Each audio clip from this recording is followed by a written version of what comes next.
Welcome, everybody. Thank you for joining our Key Trends for the Workplace for 2025 webinar as part of the channel community. My name's Yvonne Max, and I will be one of the speakers today. And I'm also the founder and chair of the channel community, and also the founder of a coaching consulting business called CoCheer. And I have my wonderful colleague, Chris Gabriel, who is a committee member of the channel community, also joining me in this session. So for those of you that have never been to a channel community event, this is your first time or not been involved, we've got quite a simple purpose in mind, and that's to help as many people as possible reach their full potential through offering advice or through free of charge mentoring on any specific challenges and issues that they may have, all via the way of networking. There's three components to the community. There's the community itself and the networking side, which is we've got an event coming up, which I'll talk about later, which is a safe space. We have quite a nice mindset of treat everybody as equals, everybody's welcome. It's very non-elitist. We try and make it as friendly as possible, and it's probably the least intimidating event people will attend. And that's the main feedback that we get, which is perfect for what we're trying to achieve. And then obviously we've got the channel buddies, and the channel buddies are our mentors, and we call them channel buddies because, again, the word mentor can sometimes come across a bit elitist, and it might not be a formal relationship. It could just be an ad hoc conversation. And then obviously we've got the wonderful mentees that we aim to support and help out. So let's kick off then with preparing for the future. I'm going to hand over to my wonderful friend and co-worker, Mr. Gabriel. Thank you, Yvonne, and nice to meet everybody. Just a little bit of background before I start. So I am currently, and intend to be for a while, by the way, not currently in transient way. I'm the VP of Innovation and CMO for a part of NTT. The bit I work in looks after transformation operational software services. There's about 16,500 of us in the bit of the NTT group that we work in, and then we're part of a group with about 118,000 people in it, and then NTT overall has got about 212,000 people across the world. So I look after kind of innovation and also the go-to-market piece. So what we do today is just talk about a couple of those trends that I think we'll see, and when my view plus a lot of the insight that I've got from people in our business, but also the stuff that you'll be seeing as well, right? So hopefully some of this won't be a surprise to anybody, but trying to put it in the context of, I think, the 2025 trend. I think this probably runs 2025, 2026. I'll talk about 2027 a little bit in terms of what we might see. And then the biggest caveat of all of this is I'm going to talk quite a bit about AI. And I probably know as much about you, in as much as if I'd have put 10 grand on Nvidia stock 12 years ago, I'd be worth 2.5 million quid now, and I wouldn't be speaking to you because I'd be sat on the beach. So I know as much as anybody else does in the channel, because we're all still in the channel and we're not multi-billionaires. So quite a bit of experience in terms of my day job, and I'm sure hopefully some of you will be able to provide some insight towards the end as well. So let's talk about the world of work and the role that we all have in our different functions in the businesses that we work in, and what I think may be refining over the next period. And the first probably thing to get out onto the table is, and it's kind of obvious, but it's maybe not so obvious in terms of the timeframes that jobs change, is that most of our jobs didn't exist 80 years ago. So office jobs in reality of what we all do today, and certainly technology-based office jobs, clearly that even less than 80 years, have evolved and grown actually fairly significantly over the last 80 years, since about the 1940s, since that post-war period, as industrialization accelerated, the office job boom started to happen, the administrative functions started to accelerate. Obviously, technology then accelerated that in terms of back office and the world that we work in terms of IT operations. Those acceleration of even things like finance jobs really didn't start until after the Second World War, And before that, there were a load of other jobs that existed that then didn't exist. And before those jobs, there were a load of jobs that didn't exist that then existed, all the way back to when we were hunter-gatherers, going out onto the plains of Salisbury and trying to kill an ox or something or other, right? Or so jobs evolve over a fairly they appear from nowhere, they accelerate and they grow, and then at some point those jobs start to disappear, and there's a downward trend, and then a bunch of new jobs appear and accelerate. So we are probably starting that period now of kind of a fairly, I would say, large reconfiguration, either in specific jobs or in the roles within jobs that already exist. So certainly marketing, our jobs are changing fairly rapidly in terms of the tools that we use, the mechanisms that we operate in, the way that we work, the intelligence that we've got available to us, which means it's just changing. So I'm going to talk about what I think is about to happen, which will be dramatic in some senses and evolutionary in many others. So next slide, please, Yvonne. So look, I'll get this off the table. My big bugbear about our industry, if I'm on, and many companies today, is that we are myopically focused on the left, which is this obviously post-COVID hybrid worker. Every job description you see, every offer you've got, there's a line at the bottom that says, we might ask you to do an absolute load of junk during the day. We might ask you to do things that you hate doing, tasks that you loathe. We might make you do things that you don't need to do because a computer could do it. But the good news is you can do all of that from your kitchen table, because we're not going to drag you to an office to do those. So the hybrid worker has been really useful. I use it. It's reconfigured many of our organizations in terms of their offices and travel, and being able to take the dog for a walk in the morning and the evening, and all those kind of awesome things. Is what we've kind of been very stagnant about over the last few years, is because the hybrid work has been so important, is actually the right-hand side, which is not where we do it, but what we do. And the what we do is the bit that I think has been the bit we've maybe missed a little bit, and that is about to evolve reasonably rapidly, depending on which industry you're in. Specifically, many of those jobs that didn't exist before 1940 that have grown. If you're a plumber or a hairdresser or an electrician or a gardener, you're probably not on this call, and you don't need to be, because your job's probably not about to change that much.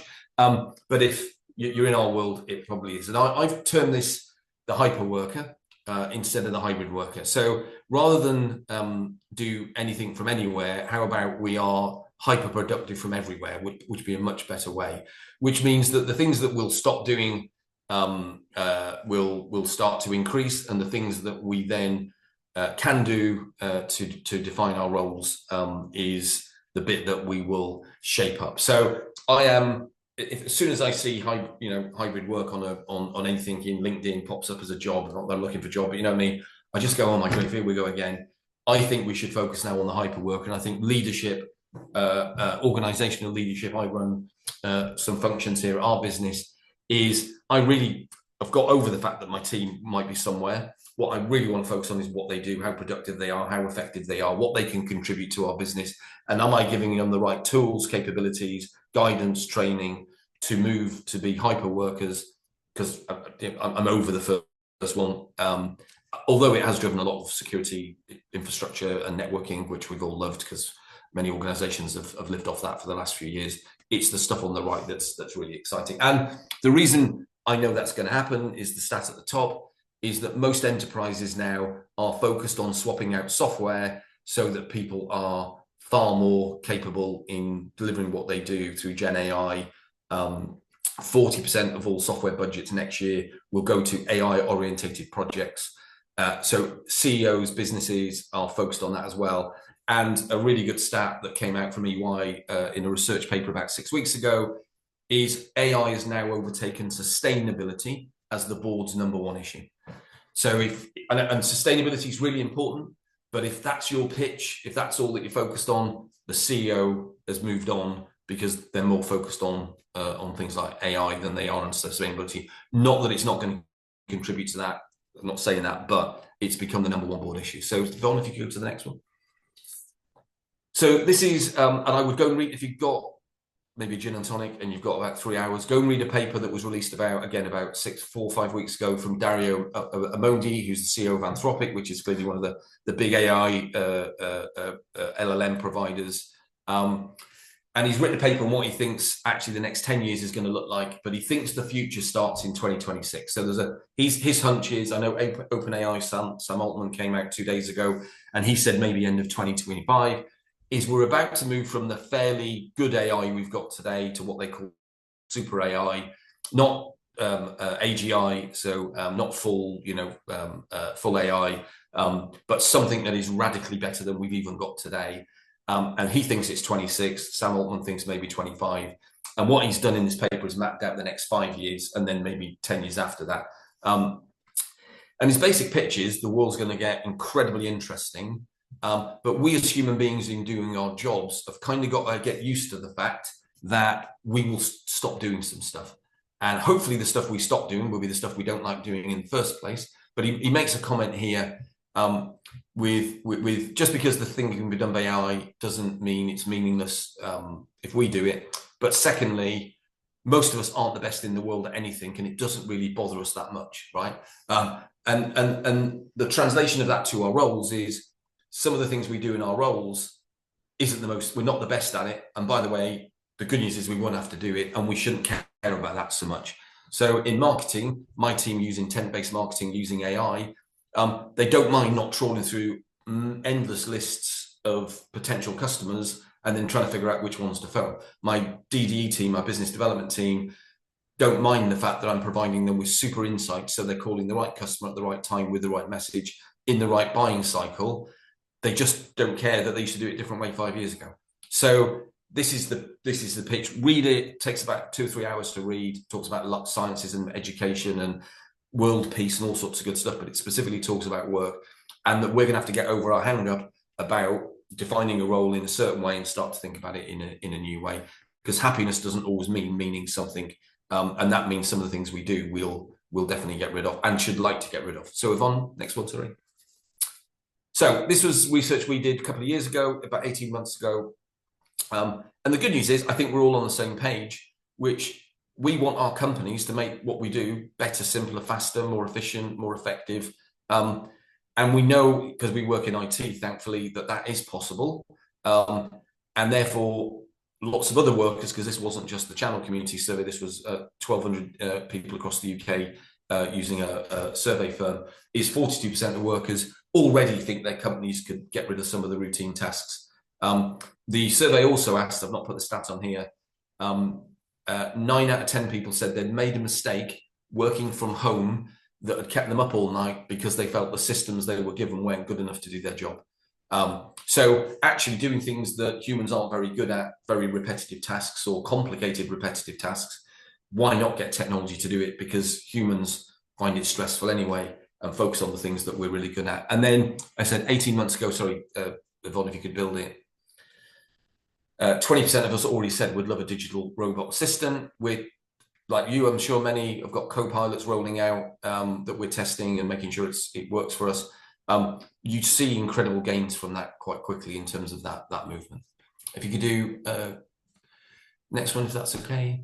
So what's going to change is it's time to accentuate your human comparative advantage. And what does that mean is if AI is going to do some of the stuff that we possibly don't like doing anyway, is where's our value? And our value is kind of where it's always been, but we need to start to really accentuate that over the coming couple of years, and certainly over the next 5 years, so that we have a positive contributory role that we find incredibly satisfying. And we need to kind of let go of the stuff that we've kind of had in our job description for a period of time, that in reality, something else can do better than us. What that means is, and Yvonne's going to talk about this, is, you know, our ability as humans to be empathetic, to be creative, to be adaptive, to be inquisitive, and have AI empower that with us is going to be the real value, I think, of what we see going forward. Because ultimately, no one likes processing an invoice or creating a ticket in support, or responding to an email that has got a mundane question in it. So we just need to let go of those things. And obviously AI is going to allow us to do that.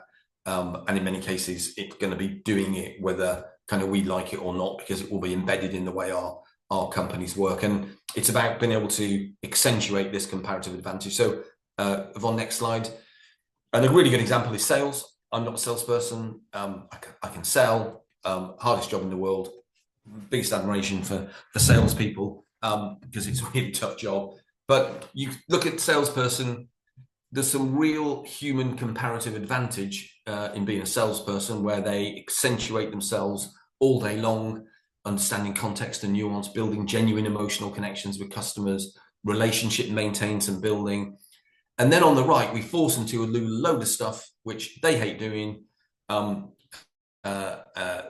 they're not really good at, and effectively, and again, from a marketing perspective, is trying to get salespeople to fill out CRM with something they've just done because they made a phone call or they've sent an email, is the hardest thing in the world. And guess what? The good news is that's all going to start to disappear, and those things will, whether you've got Copilot already. We just had review meetings today with the new Copilot turned on, did all of our meeting notes, aligned all the actions, and we walked out with pretty much all of that done.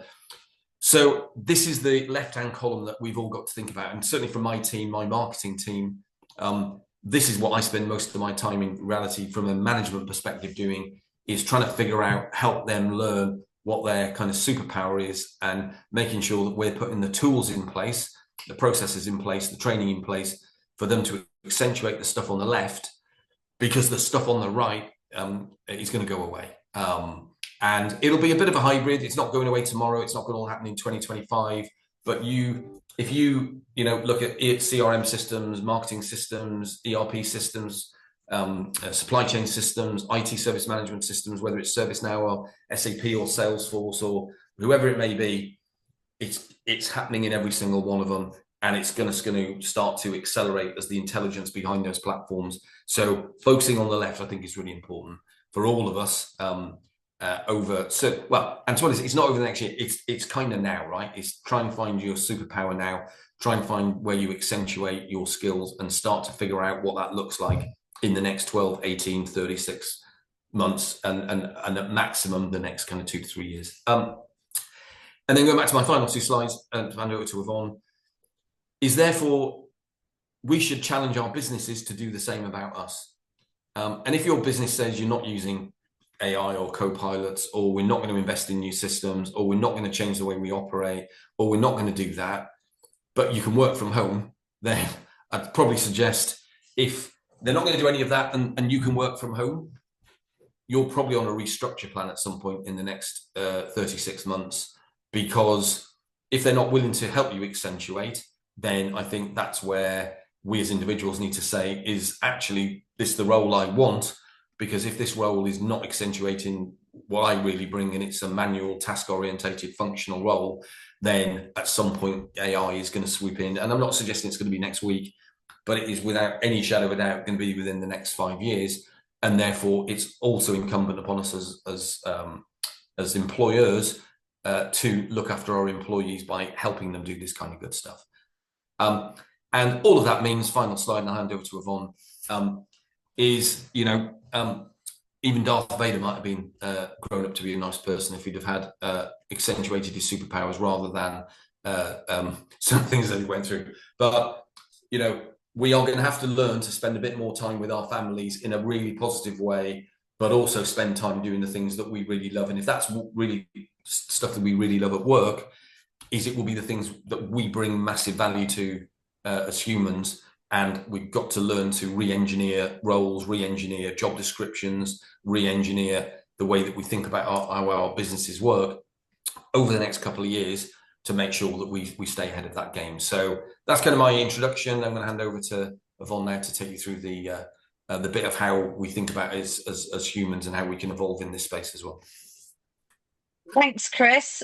So thankfully you've done most of my job for me, because you've covered off quite a lot of it. No, all joking aside, it's good because it means we're all in sync. So like Chris has already mentioned, there's a number of skills and capabilities that can't be replaced. There's a number of roles that can't be replaced. But what I'm going to try and cover off very succinctly is around lifelong learning, how to cultivate adaptability, and also all the different skills that can't be replaced by AI. So, lifelong learning, adaptability are crucial in today's fast-paced environment, and that's for several reasons. Rapid technology change. As you know, the only thing that's constant in this industry is change. It happens like already we're on version however many of something that was version 1 yesterday. By tomorrow, it'll be version 100. It's constant. Job roles are going to change probably in line with technology. So, Chris has already mentioned it before. It's coming. So, unless you're prepared for it, it's going to, you're going to be left behind. It's also a great competitive advantage. Unless if you're adapting and embracing rapid change, you're not going to be a Luddite that's still selling floppy drives and then wondering, it's a bit like the Blockbuster story around VHS and stuff like that. It builds great resilience, and there's not a better time now to build resilience. I think we've seen it happen a lot with some of the big tier one vendors. We're seeing it with some of the big, large corporates. Chris has already mentioned roles will evolve and they will get lost to technology. So having the ability to build resilience in that environment, scenario is going to give you a great, step ahead. And then finally, having that mindset of lifelong learning. Continuous learning encourages curiosity, and a proactive approach to it, both personally and professionally, is absolutely essential to people's career growth. So, how can you cultivate adaptability and continuous learning? Well, the first one is to embrace the change. It's coming, so embrace it. View change as an opportunity rather than a threat. Stay open to new ideas and approaches. Seek feedback. Regularly ask for feedback from your peers and supervisors to identify any areas of improvement and growth. Invest in learning, take advantage of all the online courses that are out there, workshops, seminars, acquire these new skills and knowledge. LinkedIn Learning has access to numerous courses and they're available on YouTube. You don't need to pay hundreds of thousands of pounds anymore. All of this is accessible. So there is absolutely no excuses. And then finally, which is one that we can hopefully help you with, is network. Your network itself is going to be critical to helping you adapt in the future. Engage with professionals in your field, share insights, or come along to a channel community event. That's always a good way to get those networking skills done.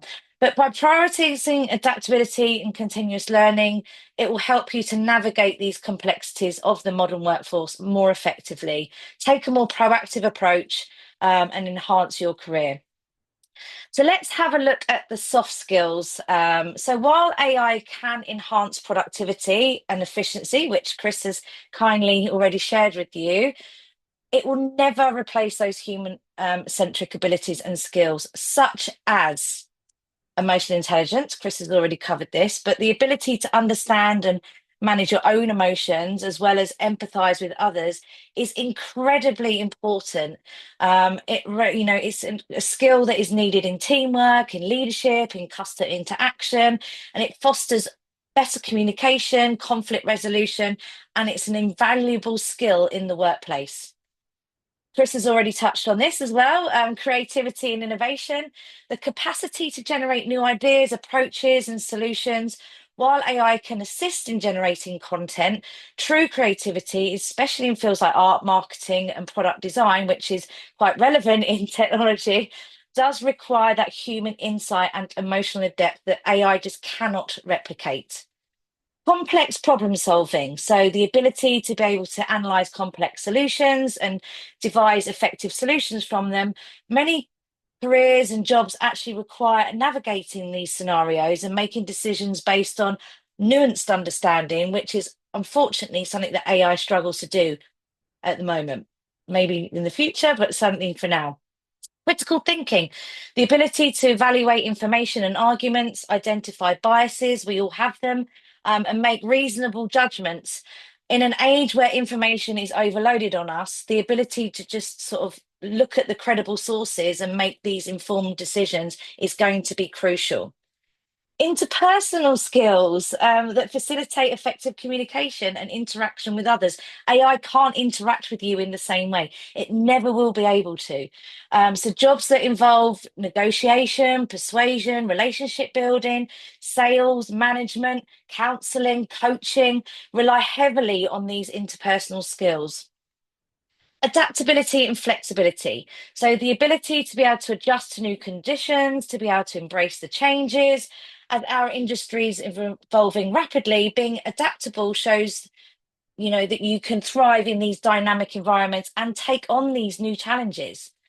Leadership and social influence. You can't lead and inspire somebody through AI. You can ask them to give you a motivational quote, but it's not that one on one interaction.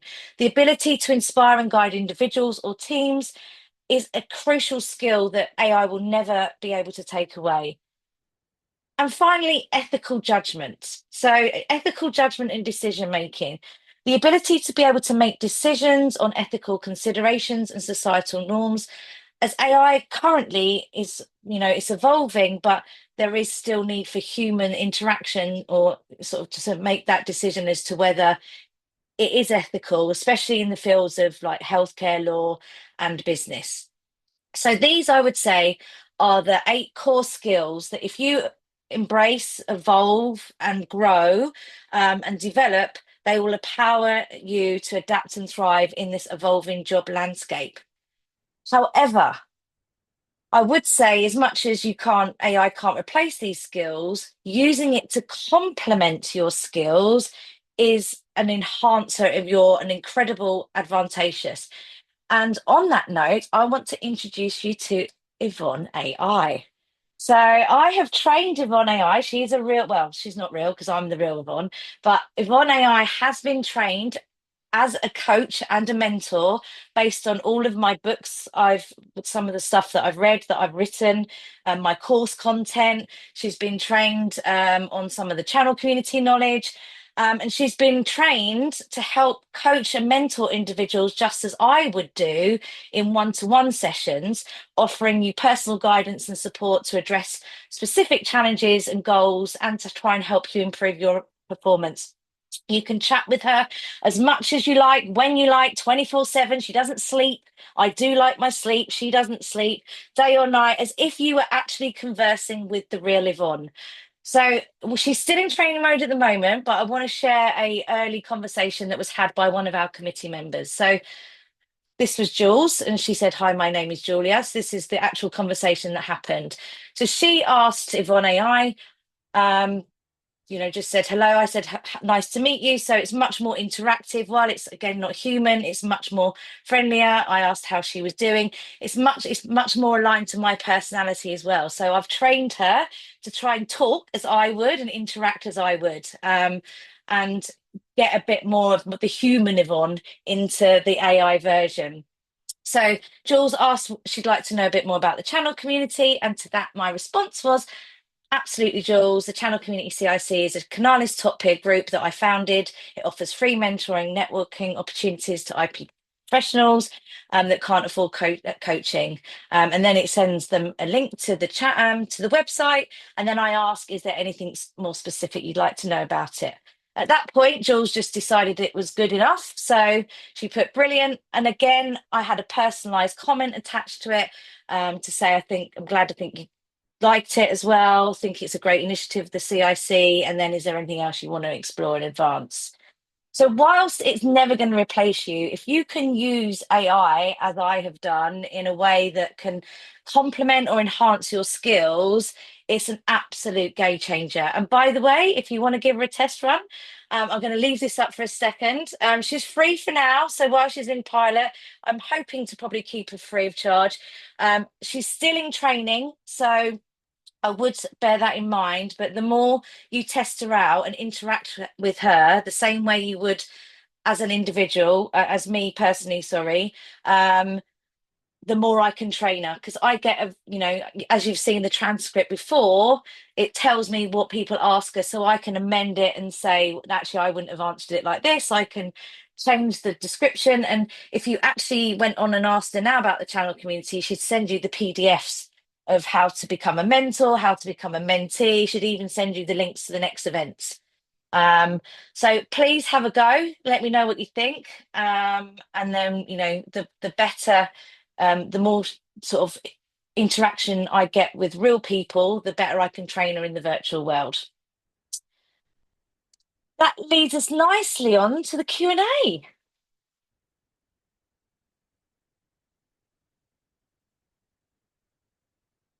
Have we got anyone got any questions?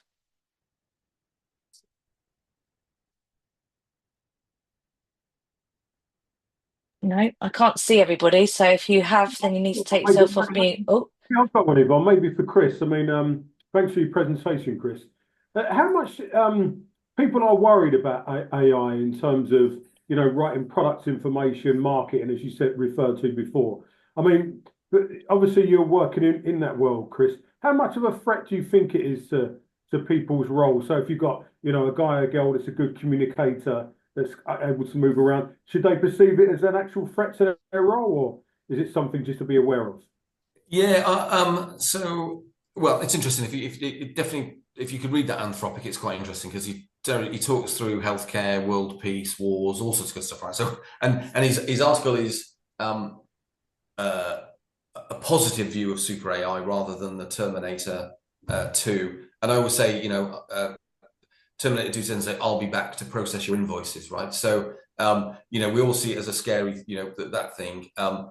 I do think if you do repetitive tasks, and I will say, right, if you can sit at your kitchen table and do your job, never speak to anybody and process stuff, I would be fairly concerned over the next few years. But in reality, I think everybody's kind of seen that coming anyway.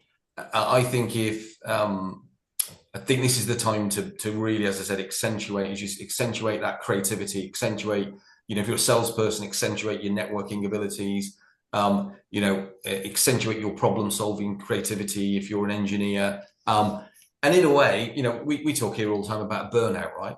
Most IT firms, most of our companies we work for, hopefully are fairly busy all the time. Who likes responding to a tender when 75% of the answers are always the same? Who likes responding to emails from support that are always the same answer? And I think we'll see it. I think we'll see it steadily drip in. I've got to say, I've got two girls, 21 and 17, and I am both super excited about it, and I am also super worried about it in terms of what those roles, over 5 to 10 years now will look like. If I was having my super honest visionary hat on, I would say there's going to be some serious contraction in certain job roles over the next couple of years that will be radical, but there'll also be creation of other job roles at the same time that will be super interesting as well. And the bit I would, and again, not to be political anyway, but talk about the US. I think Elon Musk is about to show the world potentially what contraction looks like in terms of how many people need to work in certain organizations to do certain jobs. And I do think that is coming. So I think that is, and I think as owners of businesses, as leaders of businesses, figuring out how we do that, but secondly, making sure that, in our business, for example, we're continuing to hire, but there's such an opportunity in terms of opportunity in the market that will allow us to reach more customers and do more work, and keep our costs, our costs will do this and our revenue might do that. So, we see it as a real positive, but we do have to recognize that across swathes of roles, I think we will see fairly significant contraction over the next 3 to 5 years. And it might be that quick as well. It's not going to be 10, 15 years away. This will be if I look at SAP today, just as an example, 80% of all the functions of a ERP platform have already got some level of AI enablement, and every month they add more of that in. So, same with Salesforce, same with ServiceNow, same with HubSpot, same with all those other platforms. So, I think we will see contraction, but I think we will see, ability. If you can harness it, you're going to become a superpower as well. So I think that's going to be the thing that we should, in my view, we should focus on. Yeah. So just one point on that, Chris, and I'll let someone else ask a question. So your view, and I know it's just your view, Chris, so to speak, is that so if it's like a repetitive function, like say a headset or a camera, and the guy or girl is sitting on a help desk and they get the same question over and over and over and over again, well then, the CEO might be thinking, well, that can be replaced by AI, they're getting the same bloody question 95% of the time. Is that your view on it? Yeah, and he actually gives there's a really good example of that. So the view is even in those jobs, you'll get to 80-90% replaced by AI, and that just means the one person on that will get the exceptions, but they can then do the jobs of 10 people because they're only getting 10% of the workload because AI is doing the other bit. And if you look at Zendesk, is a really interesting one. Go and have a look at their obviously, which is customer services kind of style platform. They now charge for AI when it doesn't do 100% the work of a human. So if they can complete a process 100% automated, they don't charge you for the software. They only charge you when they can't actually do it fully automated. So the commercial model is based around AI taking up a lot of that slack. So so I think what we'll see is some processes will be 100%, but there'll always be exceptions. Just the exceptions will be handled by a lot less people because you'll be able to scale the stuff that's repetitive. So I think what we'll see, now that doesn't mean we'll take loads of people out over the next couple of years, but what it might mean is your company can grow twice as fast with the same number of people, and you'll move those heads around to do some of the things that AI doesn't do, very well. So you might end up with more salespeople and less administrators, more pre-sales and less finance people, or same number of finance people, but the company can grow through 3 times as fast, right? So I think that will be the kind of the shape. Yeah, cool. Thank you. Thanks. Any other questions do we have? Someone's silent. Go on. Go for it. Not a question, but more of a comment, really. Really, really informative and insightful content. So thank you for that. Certainly someone who sort of works on the sales side of the business, I can absolutely resonate with some of those comments about, those tasks around CRM, and certainly some of my team members struggle with that as well.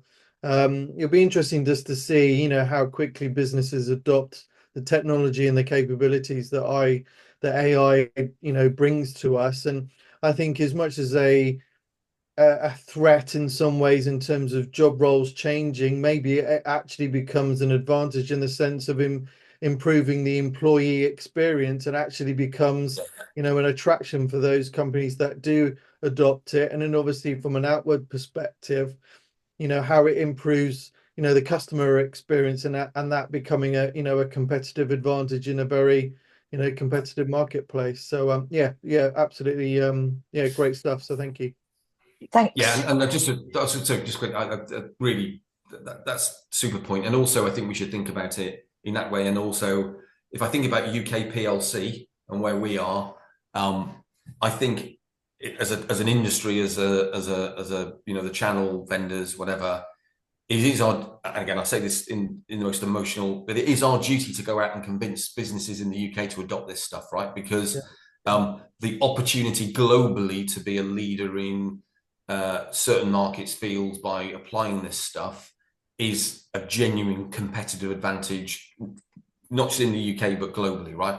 I think the US is going to go crazy over the next couple of years and adopt this stuff. We see it already in our business, even over the last year, but certainly it's speeding up even in the last couple of weeks, believe it or not.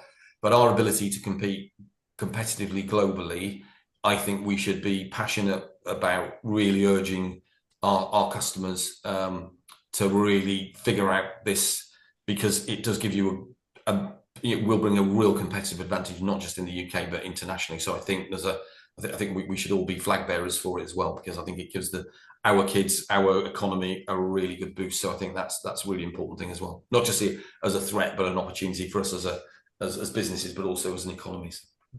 One thing I'll just add to that, Chris, as well, and thank you, Rob, for your feedback. That's really appreciated. Is it's been, even though it's called AI now, there's been a form of this for many years that we probably haven't really identified with, just because it's the new buzzword. It's the same as, we go on this trajectory all the time, don't we? Like, they rename something, it's the new shiny toy, but actually we've been doing it for 20 odd years in a different capacity or under a different name anyway.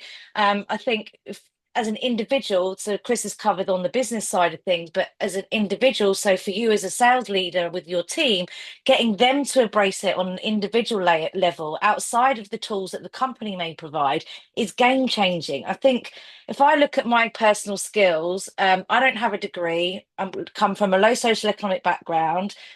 Software or AI has been a game changer for me. Grammarly, like Calendly as an entrepreneur, all of these tools and techniques that I've got, utilizing Canva, all of these things have now made me, given me the ability to compete with people that have a much stronger academic background or with much higher accreditations than I have. So I think it's a real leveler for these youngsters that are coming in, these Gen Zers now that are coming into the workforce. They're already embracing it. And if we're not, as leaders of these organizations, encouraging them to do the same, they're just going to get left behind, especially in the world that we're in the advancements of technology. And I think that's the thing. I think people get put off by it because they think it's scary, but actually they've been using it already, just called something different. Yeah. Sorry, right, that was my little bit at the end. Have we got any other questions? Cool. Well, on that note, I'm just going to leave you with this. Please make sure that you keep in touch. If you haven't done so already, we've got our first ever awards going to be happening on the 28th of November at Vocado's offices in London. Connect with us on LinkedIn. We've got the WhatsApp group. We are limited on numbers, so if you haven't registered, make sure you do so, because we want to make sure that you get your spot locked in. And I'm hoping it's going to be a fabulous event, and you'll get to meet all of us in the real life, no AI. It's just physical, in-person event for some good old conversation and networking. Great. Brilliant. Well, I'll give you 10 minutes of your evening back. Lovely. Thanks, everyone. Brilliant. Thanks a lot, guys. Thank